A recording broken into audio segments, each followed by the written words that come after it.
The knock came at 8 in the morning, sharp and insistent against the hollow door of Unit 2B.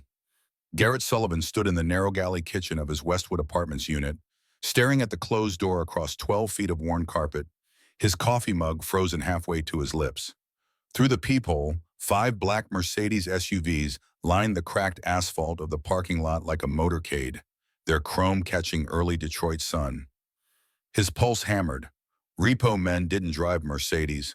Bill collectors didn't travel in packs. The knock came again, somehow both patient and commanding. Garrett set down his mug and crossed the distance. The cheap deadbolt clicked.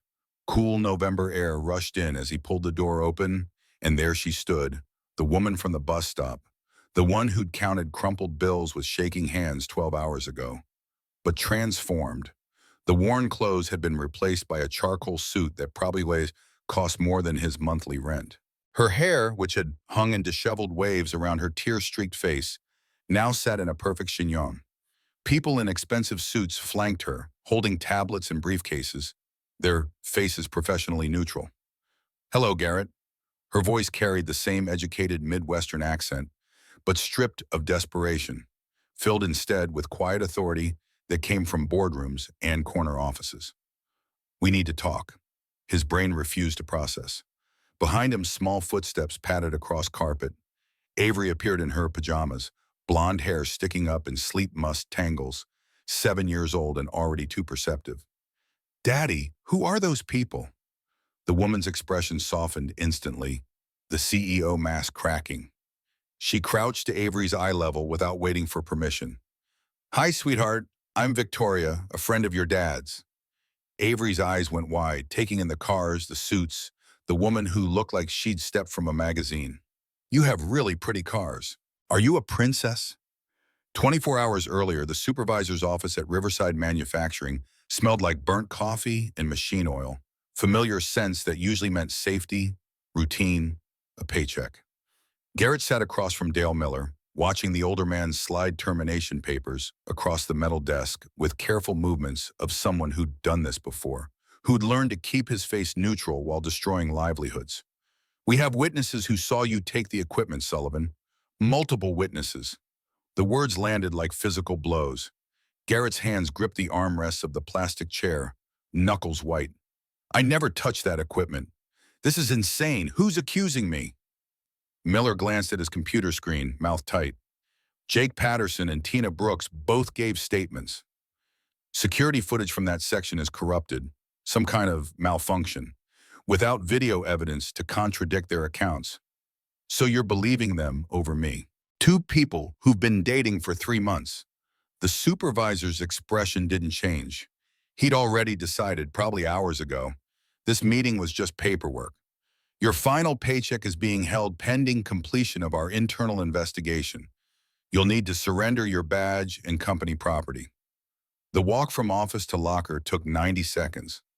Long enough for Jake Patterson to cow out his eye from across the factory floor, offering a small, satisfied smirk that confirmed everything. Tina stood beside him, refusing to meet Garrett's gaze. They'd needed a scapegoat for their own theft, probably selling equipment piece by piece to cover debts or habits. And he'd been convenient.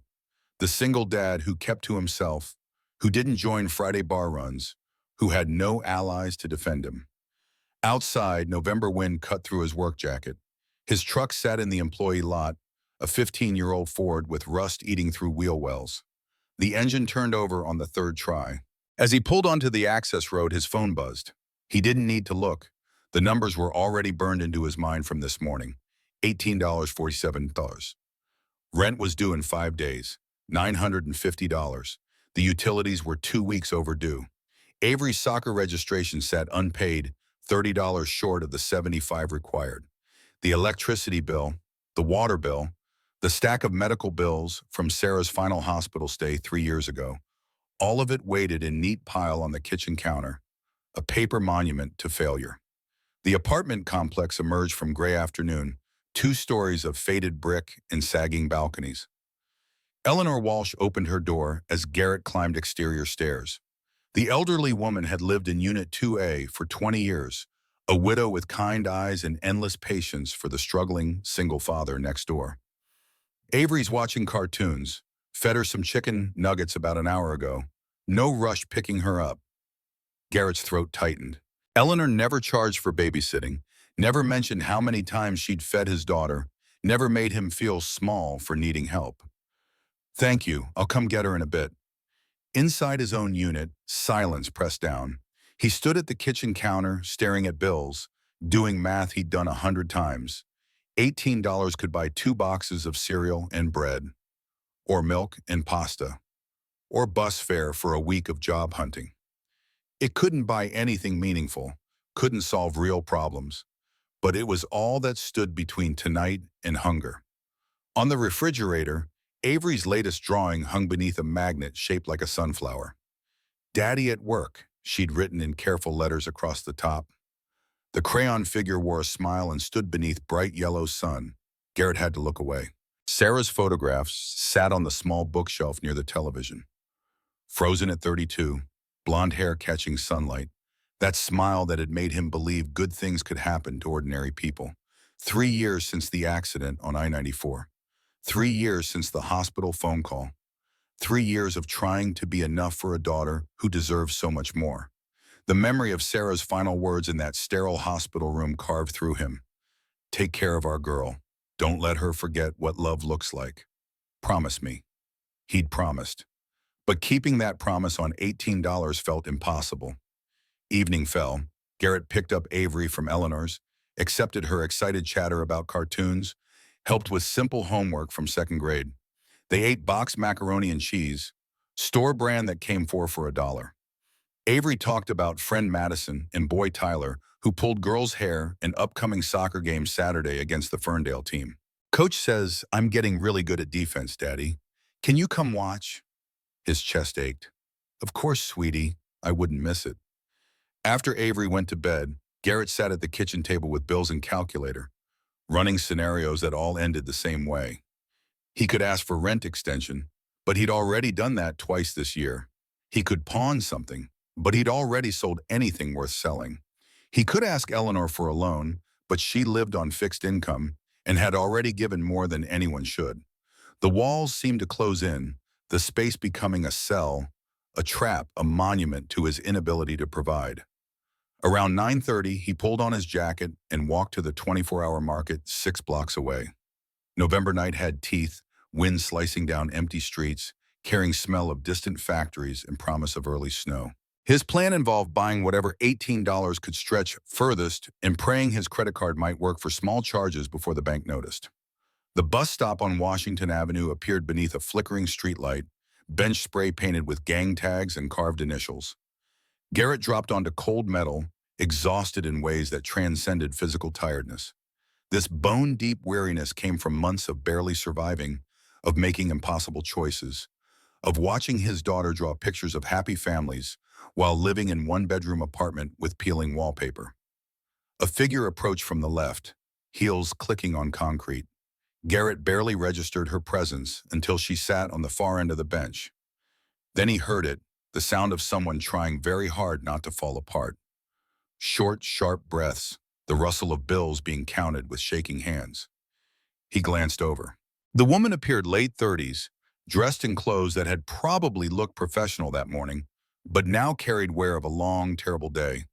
Dark slacks, cream-colored blouse with coffee stain on sleeve, blazer bunched awkwardly around shoulders. Her hands trembled as she counted money again. $12. Some change.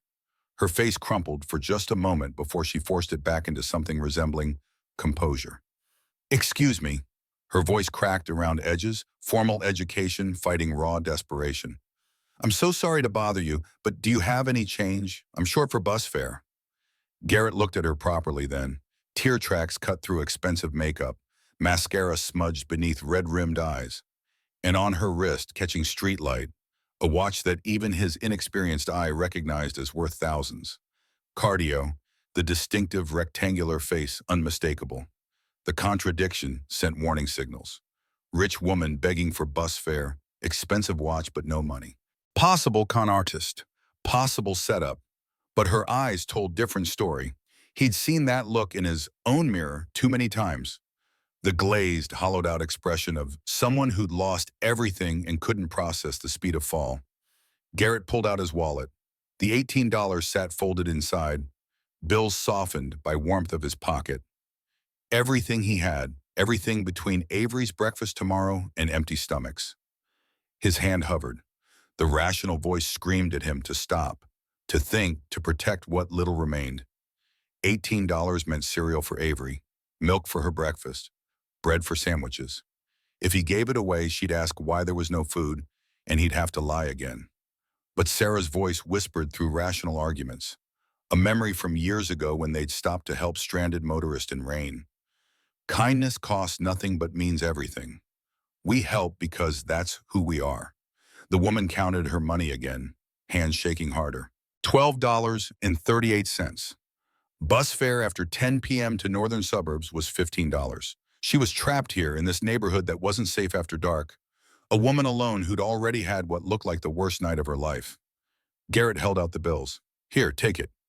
She stared at money like he'd offered lifeline in shipwreck. I can't. That's too much. I just need a few dollars. Please, the word came out rougher than intended. Just take it.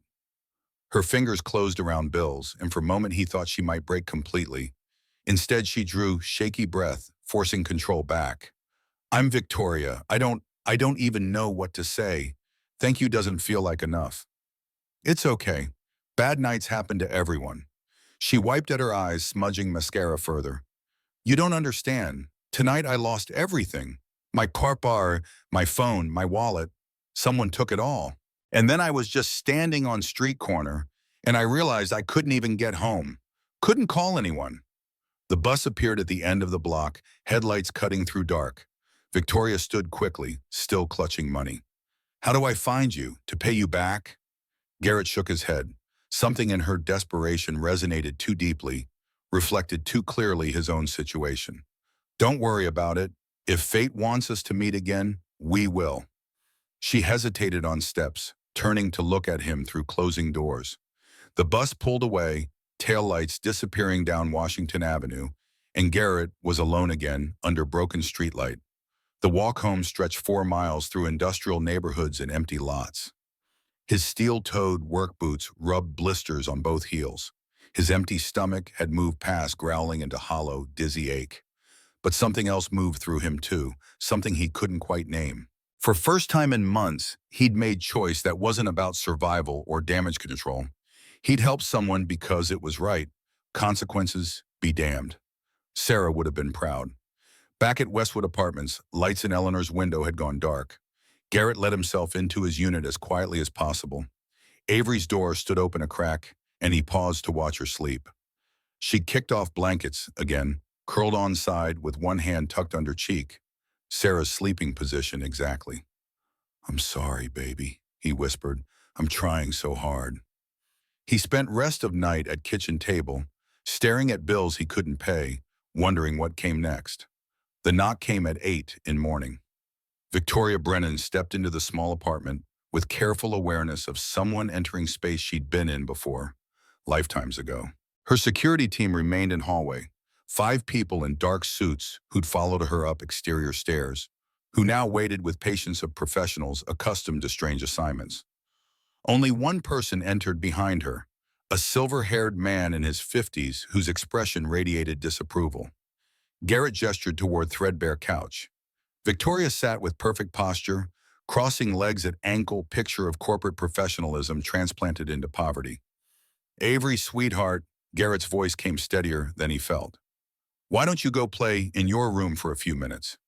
The grown-ups need to talk. His daughter's eyes moved between her father and elegant stranger, calculating with 7-year-old wisdom that something important was happening. But she obeyed, disappearing down short hallway with one last backward glance. The silver-haired man remained standing near door, arms crossed. His gaze moved over apartment with clinical assessment, cataloging poverty, struggling, desperation that hung in air like cigarette smoke. Victoria pulled slim leather portfolio from her bag. I know this must seem strange, Garrett, showing up like this, but I needed to find you, and you left me breadcrumbs. His confusion must have shown. The pay stub. When you handed me money last night, it was folded with your pay stub from factory. I saw your name and address. Garrett's stomach dropped. He hadn't realized. Hadn't checked what was in wallet when he'd pulled out bills. Who are you?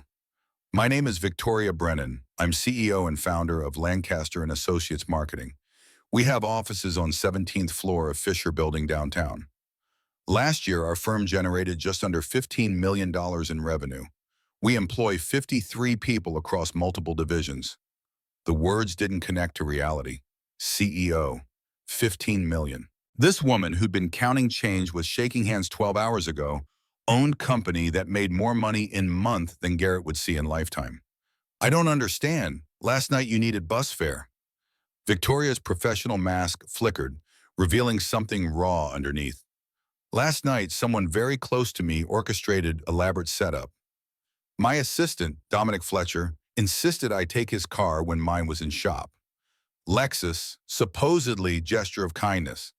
I had client dinner downtown at Caucus Club. When I came out at 9:15, car was gone. My purse was inside, phone, wallet, credit cards, house keys, everything. She paused, jaw tight.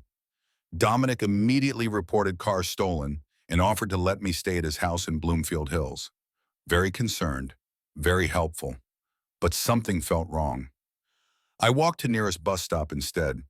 This morning, after I finally got home using spare key I keep in garage, I checked my accounts. Someone had tried to use my credit cards at 3 different locations within 30 minutes. Then they stopped. The silver-haired man spoke for first time, voice carrying clipped efficiency of someone who dealt in numbers and facts. Someone wanted Miss Brennan vulnerable, stranded, discredited. Garrett's head spun. This wasn't his world. Corporate intrigue, staged robberies, employees betraying bosses. I still don't understand why you're here, why you're telling me this. Victoria leaned forward slightly, and for first time since entering apartment, her CEO facade cracked completely. Because when I had nothing, when I was just another person stranded and desperate, you gave me everything you had, no questions, no conditions. It wasn't, it was. Her voice sharpened. I did research on you, Garrett. I know you lost your wife 3 years ago. I know you were raising Avery alone. I know you were fired yesterday from Riverside Manufacturing on false charges. Jake Patterson and Tina Brooks framed you. I know you worked as bookkeeper at Hartwell & Sons before company went bankrupt in 2019. The invasion felt total. Garrett's hands curled into fists. You had no right. I had every right. Victoria's tone brooked no argument.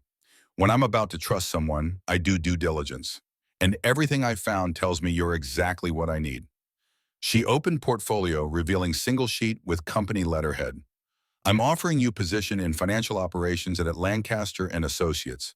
The title is Financial Operations Coordinator.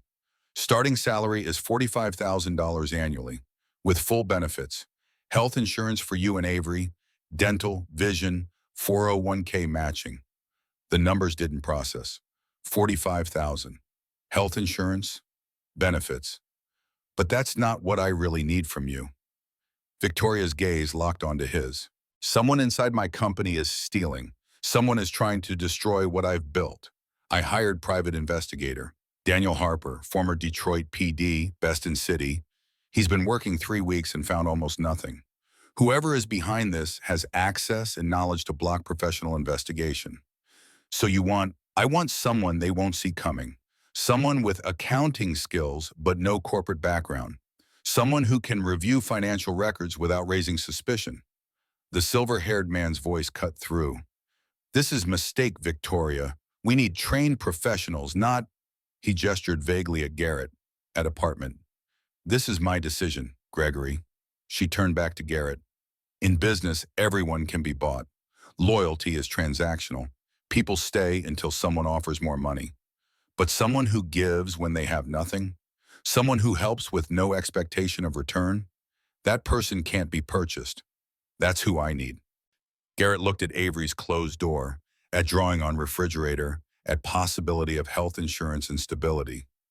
Yes, he heard himself say, I'll do it. Victoria stood, extending hand for professional handshake. Her grip was firm, practiced. Good. You start Monday morning, 8 a.m., Fisher Building, 17th floor. Monday morning brought anxious energy that made Garrett's hands shake as he knotted thrift store tie. The suit had cost $25 at Salvation Army, navy blue, slightly too big in shoulders. His reflection looked like child playing dress-up, imposter headed somewhere he didn't belong. The bus ride downtown took 45 minutes. Fisher Building rose 28 stories, Art Deco monument from Detroit's golden age. Garrett stood on sidewalk for full minute, staring up, before forcing himself through revolving doors. Lancaster and Associates occupied entire 17th floor. Glass doors opened onto reception area that screamed money. Leather furniture, abstract art, receptionist who could have been model. She smiled with professional warmth. "You must be Garrett Sullivan. Jennifer Blake is expecting you." The HR director appeared from side hallway, blonde and efficient. Jennifer Blake extended hand with firm grip. "Welcome to Lancaster, Mr. Sullivan. Let's get you set up." The next hour blurred through paperwork. Jennifer explained structure with practiced ease.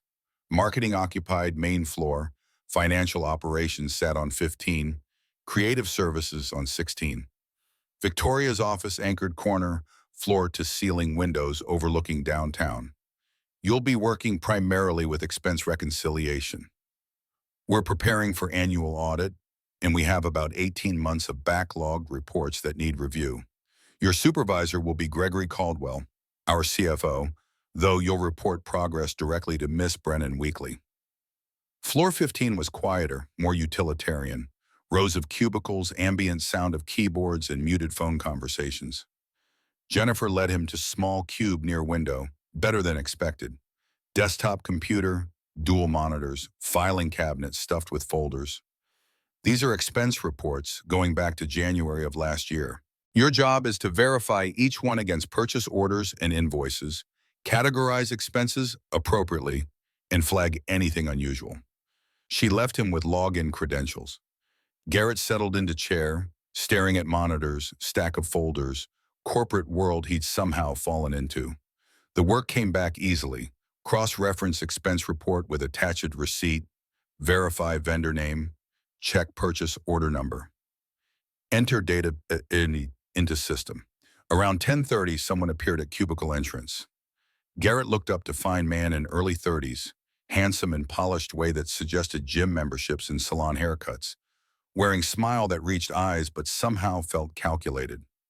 "You must be Garrett. I'm Dominic Fletcher, Miss Brennan's assistant and chief operating officer." He extended hand with easy charm. "Victoria told everyone about what you did for her. That was incredibly generous." The handshake lasted beat too long. Dominic's eyes moved over Garrett with assessment that felt invasive. "Just did what anyone would do? Most people would have walked past, but that's beside point. You're here now, part of Lancaster family." Dominic gestured toward break room. "Coffee? I was just heading that way." They walked together, Dominic keeping steady stream of seemingly casual questions. How was Garrett settling in? What did he think of office? How old was his daughter? What part of city did he live in? Each question felt friendly on surface, but probing underneath. In break room, Dominic prepared coffee with practiced efficiency, somehow knowing exactly how Garrett took it. Cream, no sugar, despite never asking. "Victoria mentioned you worked in accounting before. Must be nice to get back to work you actually know, right? Factory work, that's rough." The comparison felt patronizing. Dominic had probably worked construction one summer in college for beer money. Garrett had worked factory floor 2 years as matter of survival. They chatted for another 10 minutes before Dominic glanced at his watch. Rolex, Garrett noticed, and excused himself. Walking back to cubicle, Garrett's instincts screamed warnings. Something about Dominic Fletcher felt wrong. Too friendly, too interested. Lunch arrived without event. Garrett ate sandwich he'd packed at his desk, reviewing expense reports. The pattern started emerging around 1 p.m. Dominic Fletcher's expenses appeared with regularity: client dinners, transportation costs, vendor payments. But unlike every other senior staff member, Dominic's reports lacked secondary approval. System showed automatic authorization, no oversight. Garrett pulled up approval matrix. All expenses over $500 required CFO sign-off. But Dominic's expenses bypassed both requirements. He made notes in personal notebook, careful not to save anything to work computer. A vendor name caught attention: Apex Marketing Solutions. The invoices were small, never more than 1,500, but consistent, one or two every month for past 18 months. He searched for company, no website, no social media, nothing. He dug deeper into vendor files. Apex Marketing Solutions listed P.O. Box in Grand Rapids. No phone number. The tax ID number was registered, but cross-reference with IRS database came back negative. Ghost company. Garrett's pulse quickened. He exported Apex invoices to phone camera, careful to keep screen angled away. $43,000 over 18 months, paid to company that didn't exist, with Dominic Fletcher's signature on every invoice. Around 3 p.m., another visitor appeared. The man-filled, cubicle entrance, 6'2", expensive suit straining across broad shoulders. Kevin Lawson, VP of Marketing, looked down at Garrett with obvious assessment. Sullivan, right? The guy who helped Victoria. His tone made it sound less like compliment. What exactly are your qualifications for this position? The question hung between them, loaded with class prejudice. Associate degree in accounting from Macomb Community College. 5 years experience at Hartwell and Sons before they closed. Community college. Kevin's smile didn't reach eyes. I see. Well, welcome aboard. I'm sure you'll find learning curve here is steep. He left without waiting for response. Garrett stared at empty cubicle entrance, anger and humiliation burning through chest. The afternoon crawled by. Around 4:30, most of floor started packing up. At 5:15, his phone buzzed with text from unknown number. Miss Brennan would like to see you before you leave. 17th floor, corner office. Victoria's office sat behind glass walls at far corner, visible from most of floor. Her assistant's desk sat empty. Garrett knocked on doorframe. Victoria glanced up from laptop, gesturing him in. Her office reflected understated wealth, modern furniture, original art, floor-to-ceiling windows showing Detroit's skyline. How was day one? Garrett sank into visitor chair. Overwhelming. Good, but overwhelming. Find anything interesting? He hesitated, then pulled out phone and showed her photos of Apex Marketing Solutions invoices. Dominic Fletcher's expenses go through without secondary approval. I found vendor, Apex Marketing Solutions, that doesn't appear to exist outside our database. $43,000 in payments over 18 months. Victoria's expression didn't change, but something shifted in her eyes. Validation, maybe, or confirmation of suspicions. Dominic came to see you today. It wasn't question. Garrett nodded. Brought me coffee, asked a lot of casual questions that didn't feel casual. He's gathering intelligence, trying to figure out if you're a threat. Am I? Victoria's lips curved into something that wasn't quite smile. I hope so. What else did you notice? Kevin Lawson made it clear I don't belong here.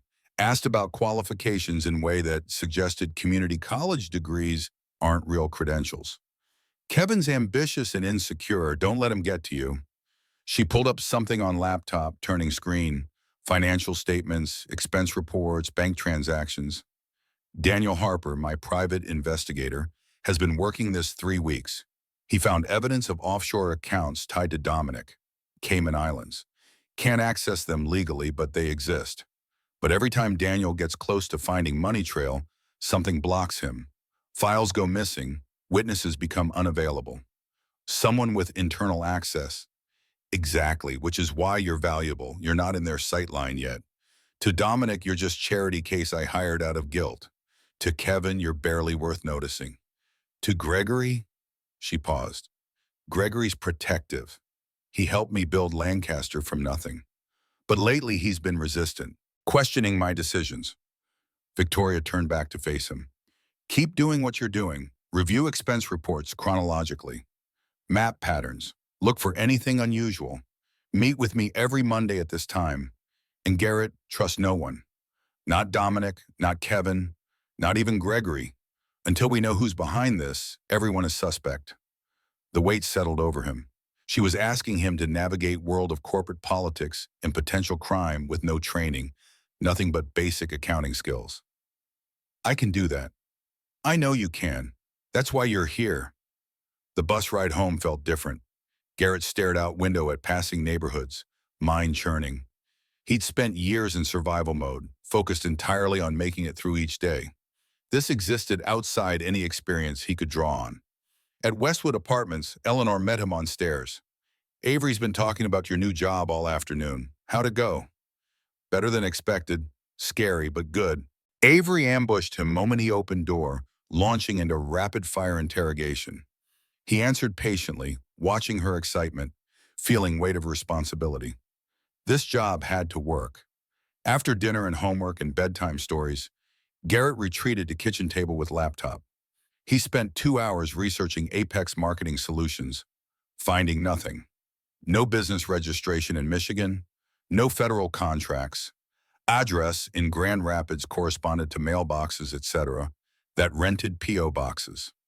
He searched for Dominic Fletcher next, finding polished LinkedIn profile, mentions in marketing articles, Twitter account, nothing suspicious. But offshore accounts Daniel Harper had found suggested layers beneath surface. Around midnight, Garrett closed laptop and stared at stack of bills. In 2 weeks, first paycheck would arrive. Health insurance would kick in. Pressure crushing him for 2 years would ease. But cost of that relief was wading into situation he didn't fully understand. He thought of Sarah, of promise he'd made, of drawing Avery had taped to refrigerator, showing him an office with sun overhead.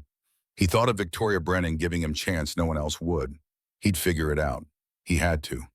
Tuesday passed similarly, Garrett building understanding of Lancaster's financial structure. Wednesday brought his first encounter with Gregory Caldwell beyond that first morning in his apartment. The CFO appeared at Garrett's cubicle around 2 p.m., standing at entrance with arms crossed. "Sullivan, walk with me." It wasn't request. Garrett saved work and followed Gregory to stairwell, door closing with echoing thud. The CFO descended one flight before stopping on landing between floors. "I don't know what game you're playing, Sullivan." Gregory's voice echoed off concrete. "But let me be clear. I've been with Victoria since beginning. I helped structure her first business loan. I built financial foundation that allowed Lancaster to grow. I was there when she had nothing." Garrett kept expression neutral. "Some of us earned our place here through years of work and loyalty. We built this company brick by brick, and then you show up, factory worker with sob story and moment of charity, and suddenly you have Victoria's ear, access to confidential data, position you're not qualified for." Gregory stepped closer using height advantage. "If you hurt this company, if you take advantage of Victoria's misplaced trust, I will destroy you. I have resources you can't imagine, connections throughout Detroit's business community. I can make sure you never work anywhere again." Garrett's jaw tightened, forcing himself to stay calm. "I'm not trying to hurt anyone, Mr. Caldwell. I just need job to support my daughter." "Then do your job and stay in your lane. Don't presume to investigate people who've been here for years. You're temporary, Sullivan. Victoria will realize her mistake, and you'll be gone. Remember that." Gregory brushed past him, ascending stairs, leaving Garrett alone on landing. The CFO's words echoed, warning wrapped in barely concealed threat. But beneath intimidation, Garrett heard something else. Fear. Gregory was afraid. That evening, sitting at Victoria's desk for weekly update, Garrett relayed stairwell encounter. She listened without interrupting, expression growing colder. "Gregory's always been protective, but this is different." She stared out window at darkening city. "He's never threatened employee before. Either he's genuinely worried I'm making mistake, or he has reason to want you gone. We have $340,000 in trace theft potential," Garrett said carefully. "Pattern escalated 8 months ago. Something changed." Victoria nodded slowly. "External audit was scheduled then. Someone knew scrutiny was coming." They sat in silence, possibilities multiplying. Somewhere in Lancaster's glass tower, people smiled and shook hands while systematically destroying company from within. Garrett went home to Avery, to Eleanor's kindness, to drawing on refrigerator. He made dinner, read bedtime stories, then returned to laptop and continued building case in shadows. The third week at Lancaster brought rhythm, rising before dawn, arriving by 7:30 to work uninterrupted. The expense reports stretched back further than initially indicated. He attacked them chronologically, building spreadsheets on personal laptop each night. Thursday of week 3, his computer wouldn't boot. Screen flickered with corrupted data, error messages cascading. Brian Foster from IT arrived within minutes. This is weird. Brian's fingers flew across keyboard. You've got targeted malware, sophisticated stuff. Someone specifically wanted into your system. Garrett's stomach dropped. Can you recover files? Everything's corrupted. Whatever was on here is gone. Brian frowned at screen. This shouldn't have gotten past our firewall. For something this complex to penetrate, someone would need internal network access. The implication hung between them. Garrett had been researching financial irregularities. Someone had noticed. How long to get me operational? I can re-image drive, have you back up this afternoon. But whatever you had, gone. Garrett nodded, keeping expression neutral despite adrenaline spike. They didn't know about personal laptop, didn't know about phone photos. The attack revealed fear, confirmed his investigation had rattled someone, but they'd tipped their hand too early. Brian worked for 2 hours. Garrett spent time reviewing hard copy expense reports, maintaining appearance of someone whose work had been destroyed. Kevin Lawson walked past twice, glancing with barely concealed satisfaction. Gregory Caldwell appeared once, standing at entrance without speaking. Dominic stopped by around lunch carrying 2 sandwiches. Heard about your computer troubles. Brought you something to eat. The gesture felt calculated. Garrett accepted sandwich with appropriate gratitude, watching Dominic settle into visitor chair. It says it was malware, some kind of targeted attack. Dominic's expression conveyed perfect sympathy. Did you lose much? Everything I'd been working on. 3 weeks of reconciliation gone. That's brutal, but hey, at least it happened early, right? Dominic unwrapped his own sandwich. You settling in okay otherwise? The conversation danced around edges, Dominic probing for reactions. Garrett played his part, frustrated but not suspicious, overwhelmed but determined. After Dominic left, Garrett stared at sandwich, appetite gone. The message was clear. We can reach you, we're watching, back off. But they'd miscalculated. The attack proved vulnerability, suggested panic. Friday afternoon brought text, Daniel Harper. Coffee tomorrow morning. Astoria Bakery, 9 a.m. Victoria will be there. Saturday morning, Garrett arrived early at bakery in Corktown. Victoria appeared first, dressed casually in jeans and sweater. Daniel Harper followed, late 40s, solid build, weathered face of ex-cop turned private investigator. Victoria made introductions.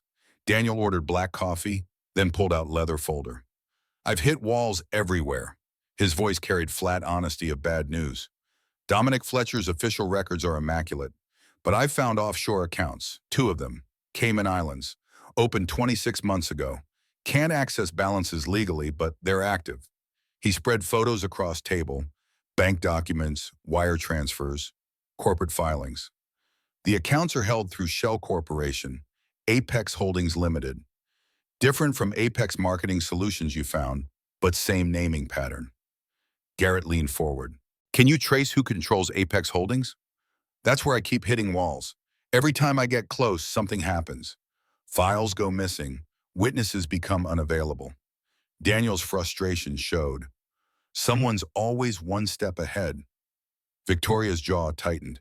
Someone with resources and connections. Someone with access to information about my investigation. Daniel met her gaze. Think there's a leak. Someone inside Lancaster feeding information. Garrett shared his findings. Ghost companies, 78,000 in false invoices, computer attack. Victoria listened, expression growing colder. Dominic's obvious suspect, Daniel continued, but offshore accounts were opened 2 years ago. Your expense reports show embezzlement started 18 months ago. That's 6-month gap.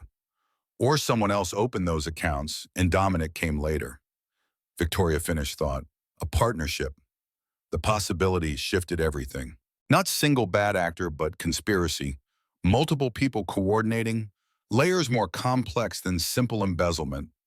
Garrett pulled out phone. I need more time to dig deeper. Pattern escalated 8 months ago. Amounts increased. Frequency went up. Daniel nodded. That matches when external audit was scheduled. Someone knew scrutiny was coming. But who knew about audit that early? Victoria's question hung unanswered.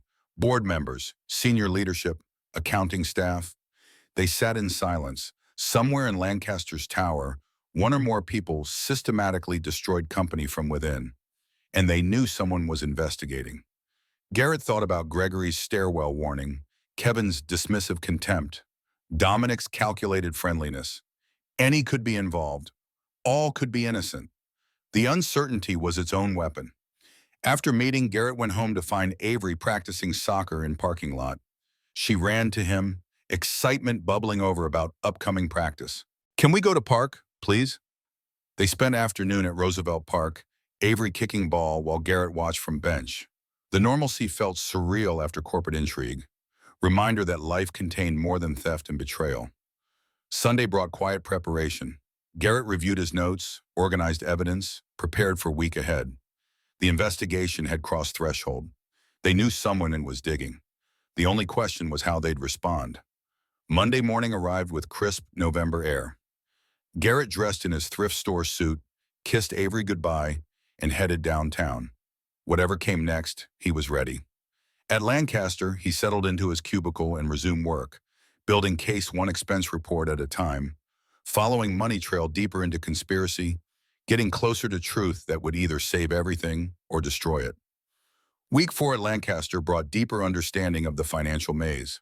Garrett had been methodically working backward through 18 months of expense reports, and the pattern was undeniable. Dominic Fletcher's expenses had been modest at first, 1,000 here, 1,200 there, routed through Apex Marketing Solutions.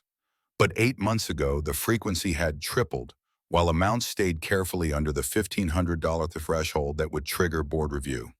Garrett created a timeline on his personal laptop each evening after Avery went to bed. The escalation coincided exactly with when Victoria's board had announced the annual audit. Someone had known scrutiny was coming and had accelerated their theft, grabbing as much as possible before the window closed. But something else troubled him. He'd found 2 more ghost companies beyond Apex, Catalyst Strategic Services and Meridian Business Analytics. Both followed the same pattern. P.O. box addresses, no phone numbers, no online presence, invoices signed exclusively by Dominic. The total now approached $80,000, yet the sophistication suggested more than a junior executive acting alone. The shell companies had been registered properly, with legitimate-looking EINs that only revealed themselves as fraudulent under deep scrutiny. The accounting had been routed through systems designed specifically to bypass oversight. This level of planning required someone who understood Lancaster's financial infrastructure intimately. Tuesday morning of week 5, Kevin Lawson cornered Garrett in the hallway outside the restrooms. The VP's cologne arrived before his words. Working late a lot, Sullivan. Dedicated, or maybe struggling to keep up. The smile was razor sharp. I've been hearing interesting things, questions about expense reports, digging into vendor files.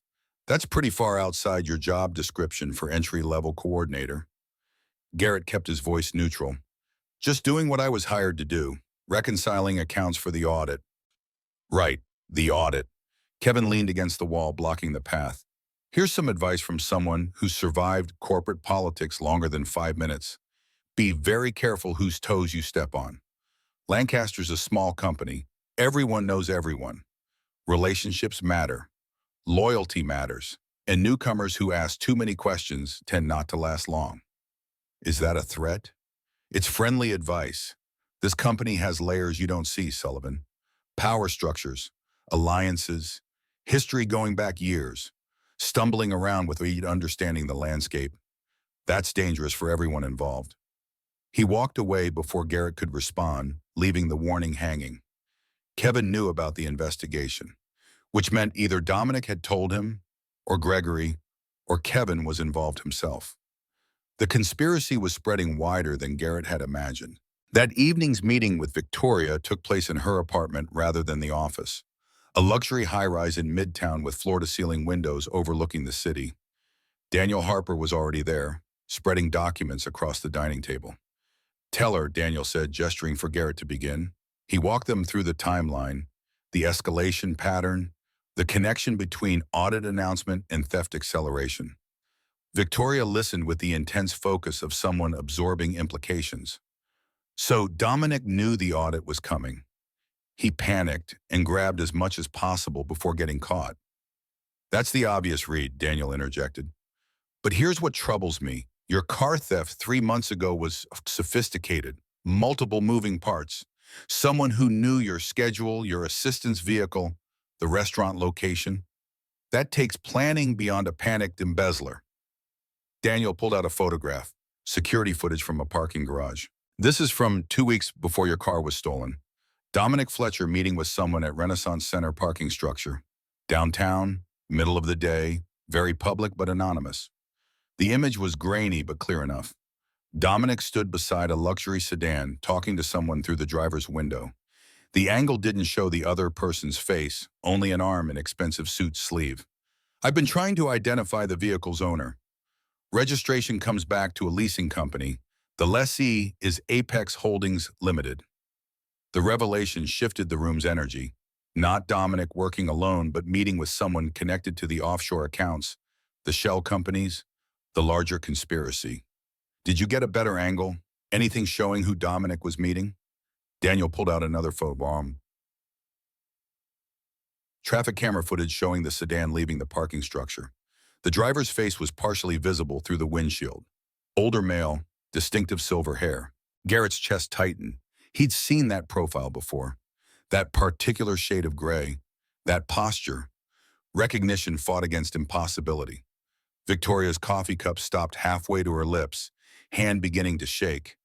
That can't be. Gregory Caldwell, Daniel confirmed. Your CFO, the man who helped build Lancaster from nothing. He's meeting with Dominic Fletcher near a vehicle registered to the same shell company receiving stolen funds. The silence was deafening. Victoria set down her coffee with exaggerated care, as if worried about breaking something. Her face had gone pale, emotions cycling through denial and comprehension. Gregory's been with me from the beginning, before the beginning. When I was living in my car, he believed in my business plan. He helped structure my first loans. He built the entire financial infrastructure, which gave him access to everything, Garrett said quietly. Complete knowledge of every system, every approval process, every oversight mechanism. He'd know exactly where the blind spots were, how to route payments without triggering flags, how to bypass his own security protocols. Victoria stood abruptly, pacing to the window. Her reflection showed someone struggling to maintain composure. This doesn't make sense. Gregory makes excellent money, six-figure salary, profit sharing, benefits. Why steal? Why betray? Her voice cracked. I trusted him completely. Daniel's expression held professional sympathy. I've been investigating financial crimes for 15 years. Money's rarely the only motive. Sometimes it's resentment. The CFO who built the infrastructure but watches someone else get all the glory. The psychology landed like accusation. Victoria spun from the window. I always gave Gregory credit. He's CFO. He has authority, respect, substantial compensation. I know. Daniel's voice gentled. I'm not saying it's rational, but people construct narratives. They decide they've been wronged, that they deserve more, that taking what they're owed is justified. And if Gregory's been planning this from the beginning, 2 years, maybe longer, he's had time to build elaborate justification. Garrett thought about the stairwell confrontation, Gregory's barely contained anger, the speech about building Lancaster brick by brick while newcomers received unearned trust. The CFO hadn't been protecting Victoria. He'd been protecting his operation, threatened by an outsider who might uncover years of careful theft. The offshore accounts opened 26 months ago, Garrett said slowly. That's 4 months before the embezzlement started showing up in expense reports. Gregory was setting up infrastructure first. Shell companies, offshore accounts, documentation that looked legitimate. Then he brought in Dominic, either as partner or patsy, to handle the visible theft while Gregory stayed clean. Victoria's voice had steadied, anger replacing shock. But the car robbery, that was designed to humiliate me, to make me look incompetent. Daniel pulled out another document, corporate filings. 3 months ago, Velocity Marketing made an informal acquisition offer. Your board rejected it, but the conversation started. Someone inside Velocity contacted someone inside Lancaster to discuss terms. You think Gregory's been negotiating to sell the company? I think he's been deliberately devaluing it. Create chaos, make you look unreliable, tank confidence, then facilitate a hostile takeover at a fraction of true value. Velocity buys Lancaster cheap. Gregory gets a golden parachute and probably a VP position, plus whatever he's stolen from offshore accounts. The comprehensive betrayal settled over the room. Not just theft, but sabotage. Systematic destruction of everything Victoria had built, orchestrated by the person she'd trusted most. Victoria's hands curled into fists. Do we have enough for the police? We have circumstantial evidence and suspicious patterns. We don't have proof of Gregory's direct involvement. No paper trail connecting him to the ghost companies beyond that one meeting. A good lawyer would shred this in court. Daniel's honesty was brutal. We need more. Documentation showing Gregory controls Apex Holdings. Wire transfer records. Something concrete. Then we get it. Victoria's voice had gone cold. We confront Dominic, offer him a deal, testify against Gregory in exchange for reduced charges. That's dangerous, Garrett warned. If we tip our hand before we have enough evidence, Gregory could destroy records, transfer money, disappear. So what do you suggest? Garrett met her gaze. I get proof. Gregory doesn't know I have external backups. Doesn't know I've been building a case outside the network. He thinks the computer attack worked. I use that. I find the connection between Gregory and the offshore accounts. Whatever you need for prosecution. That puts you at risk. I'm already at risk. Gregory already threatened me. Dominic's already watching. I'm already in this. His voice hardened. Might as well finish it. Victoria studied him for a long moment, some private calculation happening behind her eyes. Finally, she nodded. Okay, but carefully. And if things get dangerous, you pull back. They spent another hour planning strategy. Garrett would continue the surface investigation while searching for Gregory's connection to the shell companies. Daniel would track the Velocity Marketing angle. Victoria would maintain appearances, acting unaware while quietly preparing the board. Leaving Victoria's apartment, stepping into cold November night, Garrett felt the weight of what he'd agreed to. Investigating Dominic had been relatively safe, but targeting the CFO, someone with decades of experience and extensive resources, that crossed into genuinely dangerous territory. His phone buzzed with a text from Eleanor. Avery asleep, leftover chicken in fridge, don't work too late. The simple kindness steadied him. He'd figure out how to prove Gregory's guilt. Had to. Because failure meant losing the joy that had given his daughter stability, meant disappointing Victoria who'd taken an impossible chance, meant watching corruption win.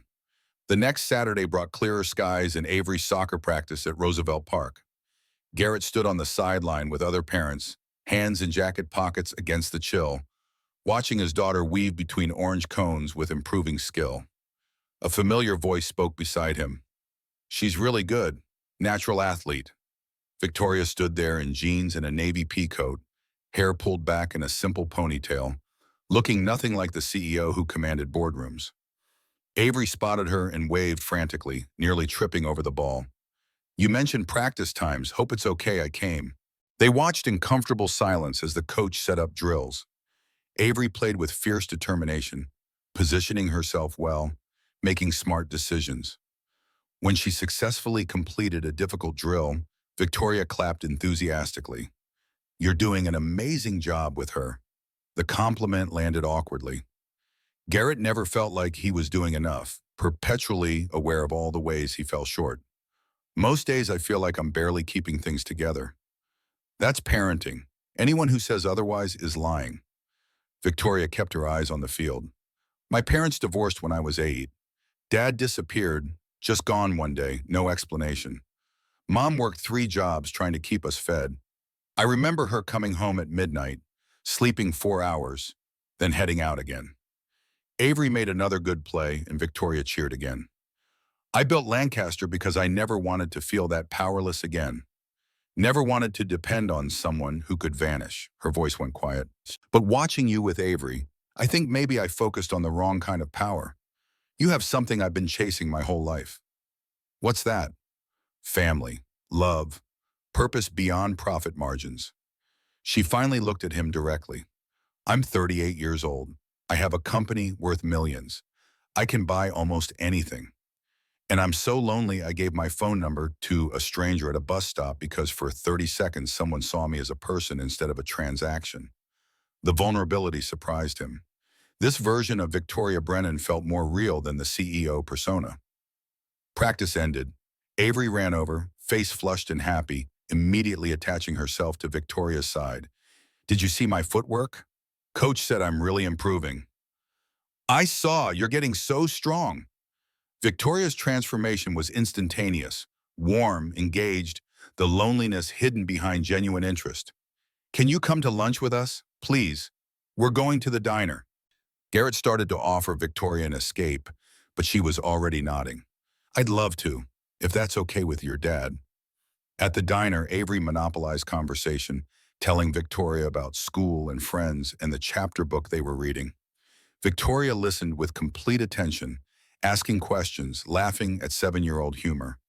Over coffee, while Avery colored on her kids' menu, Victoria told the story Garrett had heard pieces of but never complete. The economic collapse after college, the car she lived in, the library computer where she built her first client presentations, the gym membership for showers. She'd saved $500 and bought a laptop at a pawn shop, taught herself web design and marketing through free online courses, landed her first client through relentless cold calling. I slept in that car for 6 months, in winter, in Detroit. Her voice carried the weight of survival. There were nights I thought I'd freeze. Nights I was so hungry I couldn't sleep. Nights I wanted to give up. Avery had stopped coloring, listening with wide eyes. What made you keep going? Victoria considered the question seriously. I was tired of being afraid, tired of depending on people who left. I decided being uncomfortable temporarily was better than being vulnerable forever. She looked at Garrett, something complicated in her expression. But there's a plan. I'm good at business. I can walk into a room and command respect. What I'm not good at is trust, connection, letting people close enough to hurt me. Her smile turned sad. You build walls to protect yourself, and then one day you realize you're living in a prison you constructed. Avery reached across the table, small hand patting Victoria's. You don't have to be lonely. You can be friends with us. The simple offer made Victoria's eyes glisten. She blinked rapidly, composing herself. I'd like that very much. They lingered another hour, conversation drifting to safer topics. Eventually the check came. Reality reasserted itself. Outside the diner, Avery hugged Victoria goodbye with unconscious affection. Thank you, Victoria said quietly to Garrett, for letting me crash your Saturday. Any time, really. Driving home, Avery chattering from the passenger seat, Garrett caught himself smiling. The investigation, the threats, the uncertainty remained. But for a few hours, they'd been 3 people sharing lunch, building something that felt like connection. Week 6 brought the breakthrough he'd been searching for. Working late Tuesday evening, most staff gone, it was quiet, Garrett had been cross-referencing vendor registration numbers when he noticed something. Apex Marketing Solutions had an EIN that ended in 4472. Out of curiosity, he pulled up Gregory's Personal Consulting LLC, filed years ago for tax purposes. It ended in 4468, 4 numbers apart. Lines were assigned sequentially within geographic regions and time windows, which meant both entities had been registered around the same time, in the same location, probably by the same person. He pulled incorporation records from Michigan's business registry. Gregory's LLC had been filed in Wayne County on March 15th, 3 years ago. He expanded the search to show all registrations in Wayne County for that week. There, March 17th, 2 days later, Apex Marketing Solutions, registered agent, Sheffield Legal Services, a corporate filing firm in Dearborn, the same firm that had registered Gregory's LLC. Garrett's hands trembled as he documented everything. Still circumstantial, but getting closer. The connection was there. Just needed one more piece to make it irrefutable.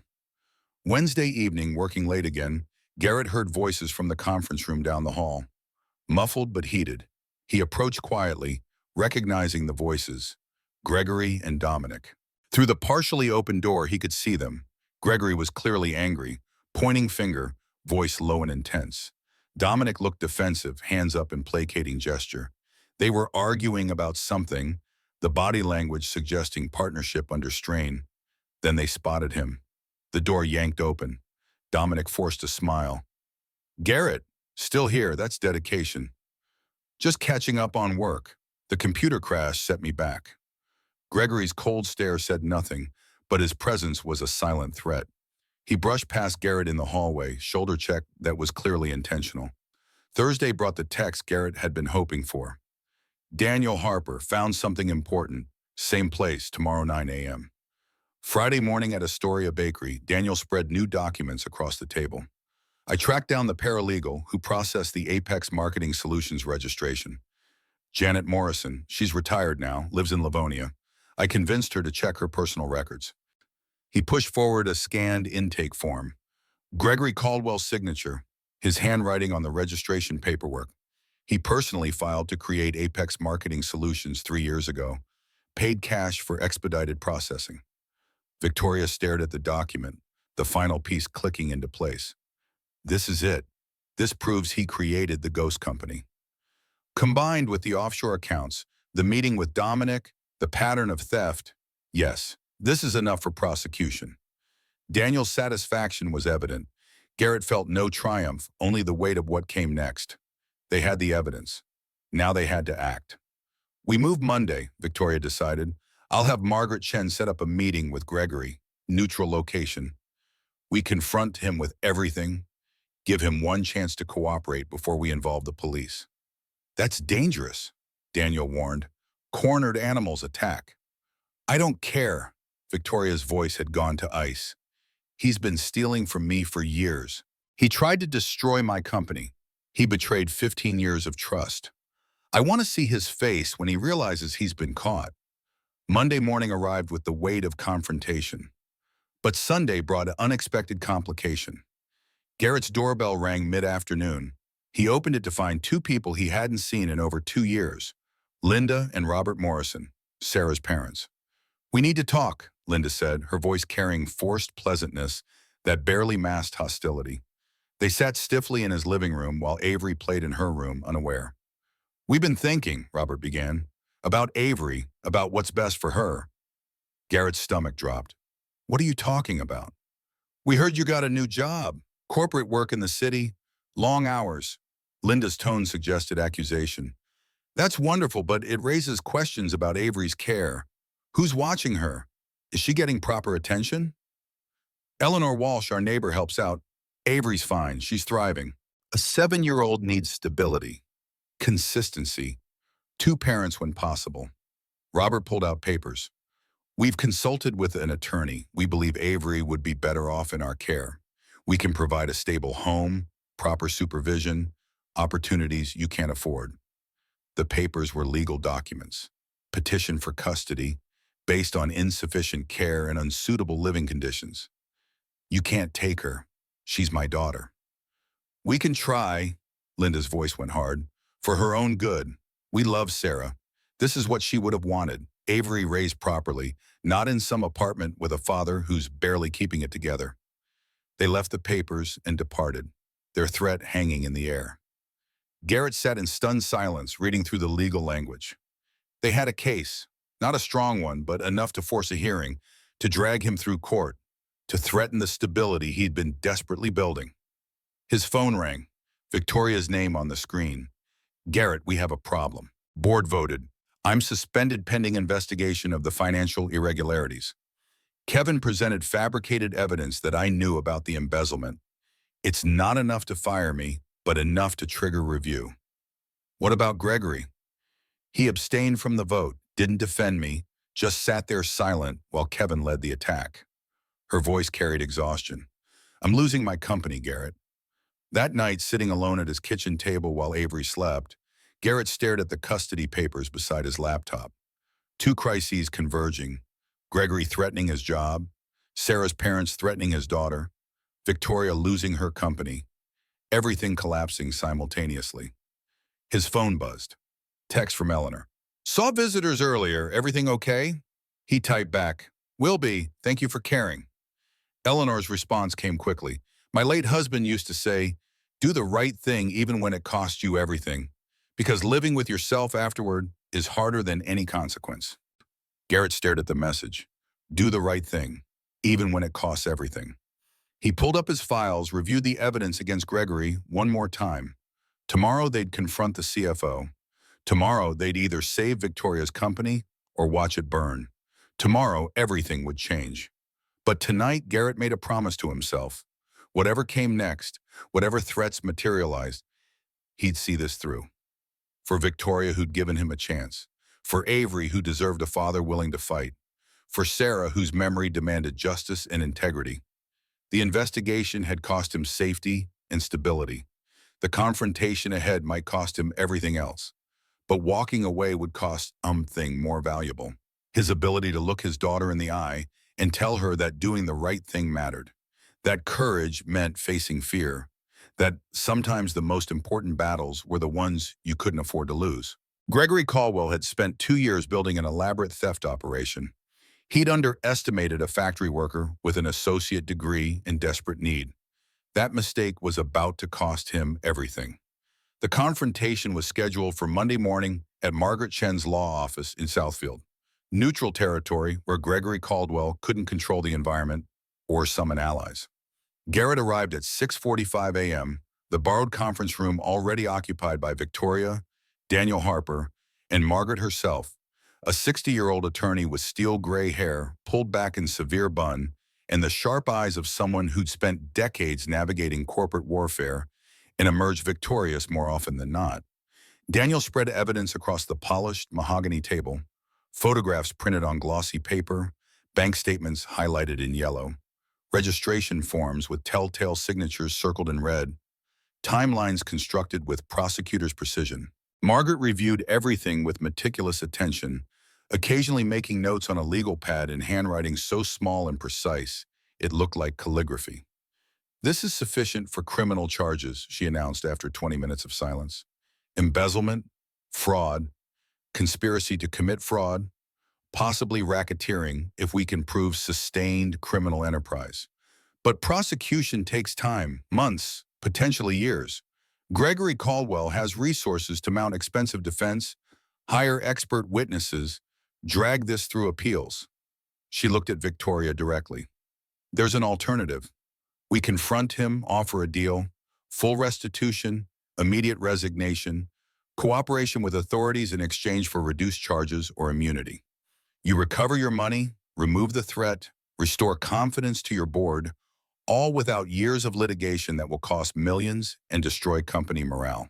Victoria's expression had gone cold, the CEO mask fully deployed, stripped of anything resembling warmth or mercy. I want him destroyed. He didn't just steal from me. He tried to systematically ruin everything I built from nothing. He betrayed 15 years of trust, 15 years of partnership. He smiled to my face while planning my professional execution. I understand the desire for revenge, Margaret's voice stayed clinically neutral. But destruction has costs beyond the obvious. Legal fees, time diverted from running your business, negative publicity, board members questioning your judgment for not catching this sooner, competitors circling like sharks smelling blood. Is emotional satisfaction worth potentially destabilizing the company you've spent 15 years building? The question hung in air, heavy with implications. Victoria wrestled visibly with competing desires, the primal need for justice and retribution versus the cold strategic calculation of what best served Lancaster's interests. Finally, she spoke, voice flat with suppressed rage barely contained beneath professional veneer. Set up the confrontation. I want Gregory in a room where he can't run, can't call his lawyers, can't manufacture excuses or deflect blame. I want him sitting across from me while I lay out exactly what he's done and watch his face when he realizes his careful crime has been completely exposed. And I want Garrett there. He built this case piece by piece. He deserves to see it through to the end. Margaret made the call herself, using her authority as counsel to command rather than request. Mr. Caldwell, this is Margaret Chen representing Lancaster and Associates Marketing. We need you at my office immediately for an urgent matter regarding company finances and irregularities that have come to light. Who? This is not optional, not negotiable, not something you can delegate. If you're not physically present in my conference room within the hour, I will contact Detroit police and have you escorted here. Am I making myself clear? They waited in tense silence that felt like holding breath underwater. Victoria paced the conference room like caged animal, unable to sit still, the fury she'd been containing for months finally showing through corporate composure. Daniel reviewed notes one more time, checking details, preparing for interrogation. Garrett thought about Avery still asleep at home, about Eleanor Walsh who'd agreed to watch her this morning, about the custody papers from Sarah's parents sitting on his kitchen counter like ticking bomb, about everything balanced precariously on the outcome of the next hour. Gregory Caldwell arrived 53 minutes later, dressed in a charcoal suit that probably cost more than Garrett's monthly rent, irritation radiating from every movement of his body. His expression shifted dramatically when he entered the conference room and saw the assembled group. Victoria standing by the window with arms crossed, Daniel Harper with his ex-cop intensity, Garrett Sullivan whose presence clearly wasn't expected, Margaret Chen radiating legal authority, and the evidence spread across the table like accusations made physical. What is this? His voice carried equal parts confusion and building anger. Margaret gestured to empty chair with clinical precision.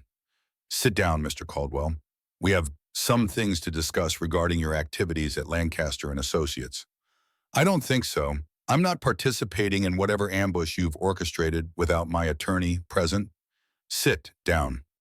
Victoria's voice cut through the room like blade through silk, cold and sharp, and absolutely uncompromising. Or I pick up this phone right now and call the Detroit Police Department and have you arrested for embezzlement and fraud. Your choice, Gregory. Make it quickly.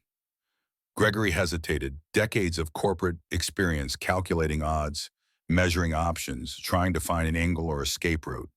Then slowly, with visible reluctance, he took the seat. His gaze moved over the documents spread before him, and Garrett watched recognition dawn. Understanding that his careful crime had been uncovered, that his protections had failed, that the factory worker he'd threatened in a stairwell had somehow managed to expose years of elaborate theft. I don't know what you think you've found, but I can assure you, Janet Morrison remembers you, Gregory. Victoria's tone stayed deadly calm, the voice of prosecutor presenting irrefutable evidence. The paralegal at Sheffield Legal Services, who processed your registration of Apex Marketing Solutions 3 years ago. She kept meticulous personal records of every filing she handled during her career. She has your signature on the intake forms. She has your handwriting on the registration paperwork. She remembers you specifically because you paid cash for expedited processing and were very particular about making sure Sheffield Legal was listed as registered agent rather than your own name appearing on public documents. She can and will testify under oath that you personally established the shell company that was used to funnel stolen money from Lancaster. Gregory's face paled slightly, but he recovered fast, decades of corporate politicking providing armor. That proves absolutely nothing. I register companies occasionally for legitimate consulting work and side projects. That's completely legal and proper business practice.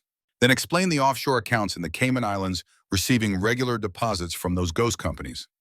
Daniel Harper pushed forward bank statements and wire transfer records with movements precise as surgeon.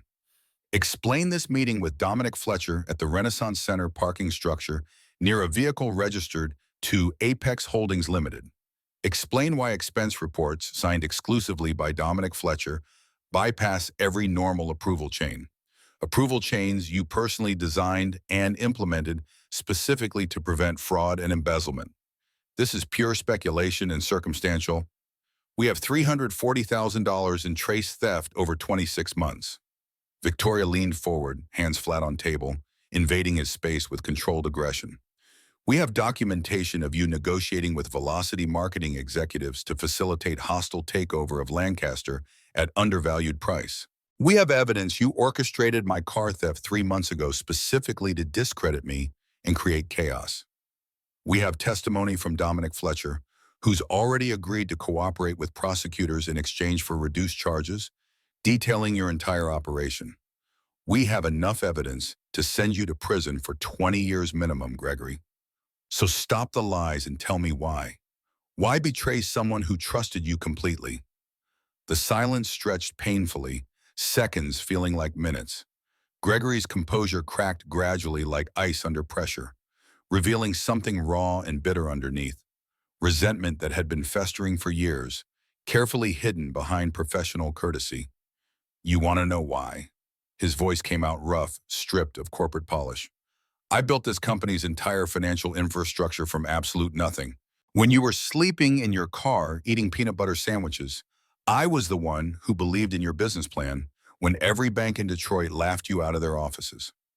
I structured your first loans. I designed every system, every control, every process that allowed Lancaster to scale from one-person operation to multi-million-dollar firm. I created the infrastructure that made your success possible. And I compensated you extremely well for those contributions. Six-figure salary, substantial profit sharing, comprehensive benefits package, respect and authority. You got all the glory. Gregory's control shattered completely. Years of contained rage finally erupting. Every article in Crane's Detroit Business, every award from the Marketing Association, every profile piece. Victoria Brennan, brilliant self-made entrepreneur who built an empire from $500. Where was I in those stories? Mentioned in passing, if at all. Gregory Caldwell, CFO, who handles the financial operations. The boring numbers guy, the support staff. While you collected accolades and speaking fees and board positions, I was the invisible infrastructure.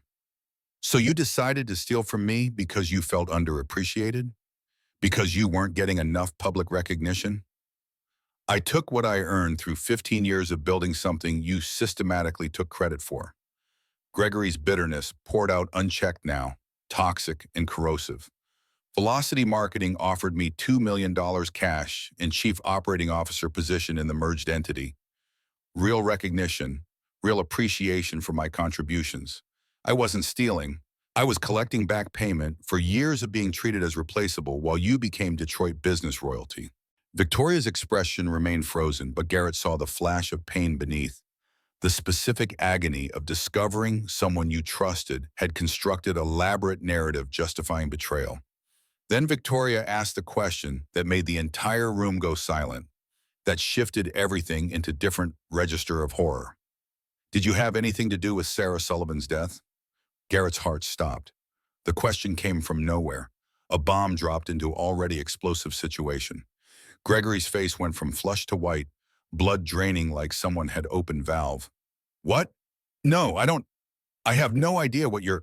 Sarah Sullivan was a social worker investigating child abuse at a daycare center 3 years ago. Daniel Harper's voice stayed level, delivering facts with prosecutorial precision. That daycare, Little Scholars Learning Center, was owned by a subsidiary of Hartwell and Sons Accounting, the firm where Garrett worked. Your consulting company provided financial restructuring services to Hartwell during their bankruptcy proceedings. Sarah Sullivan was scheduled to testify before a grand jury about systematic abuse she'd documented. Then her brakes failed on I-94 and she died in a single-vehicle collision. Daniel pushed forward more documents, phone records, financial transactions, business connections. The auto shop that supposedly repaired those brakes 2 weeks before her death, Brighton Auto Services in Dearborn, was owned by Patrick Brighton. You played golf with Patrick Brighton twice a month for the past 5 years.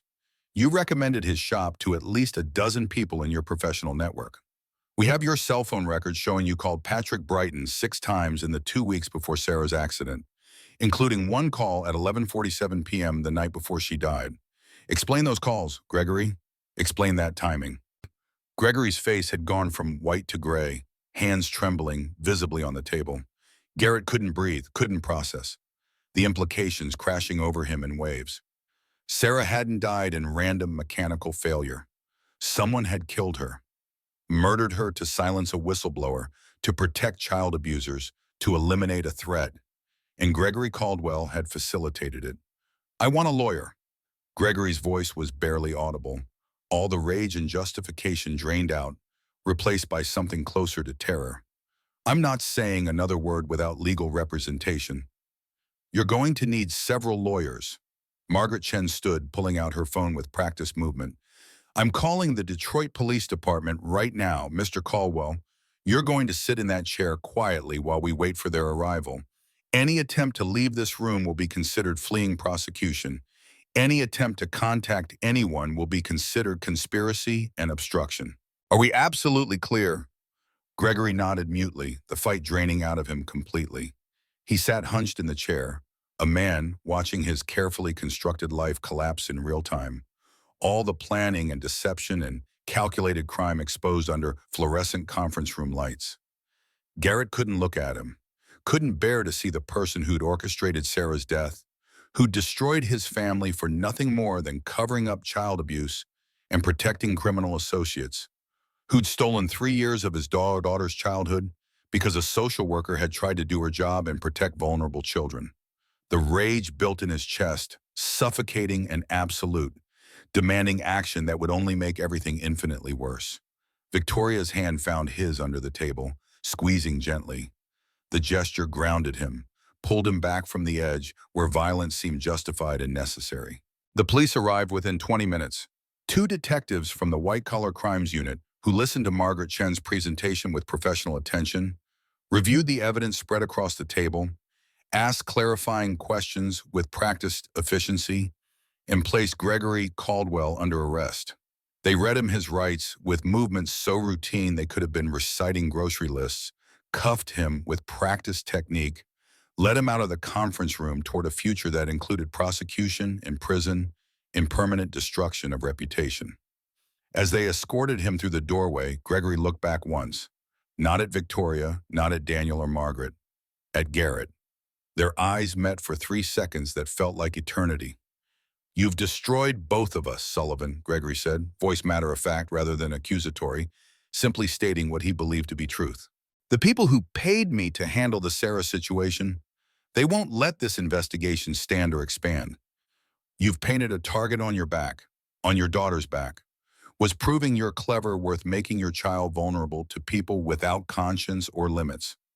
Then he was gone, door closing behind the detectives, leaving that final threat hanging in the air like poison gas. Victoria moved to Garrett's side immediately, hand on his shoulder. "He's trying to scare you into backing down. Standard intimidation tactic. Don't listen to him." "Who paid him?" Garrett's voice came out hollow, scraped raw. "He said people paid him to handle Sarah. Who wanted my wife dead badly enough to order a murder?" "We'll find out. The DA's office will investigate thoroughly. Patrick Brighton's already cooperating with prosecutors in exchange for reduced charges. We'll get answers in justice. But those answers would take time. Weeks, months, possibly years of legal proceedings and investigation, while Garrett lived with the knowledge that his wife's death was murder, that powerful people somewhere had ordered her killed, that Gregory Caldwell was just the middleman in a larger conspiracy still mostly hidden. The rest of Monday blurred through police interviews and evidence transfer, official statements, and procedural formalities. Margaret Chen handled the legal coordination with efficiency born of decades of practice. Victoria managed phone calls to her board of directors, explaining that their chief financial officer had been arrested for embezzlement, fraud, and conspiracy to commit murder, that Lancaster's finances needed emergency review and restructuring, that she'd be working closely with prosecutors and implementing comprehensive reforms immediately. Garrett sat through multiple statements to detectives, recounting his investigations step by step, providing documentation of the financial crimes, answering questions about Sarah's work and her final days.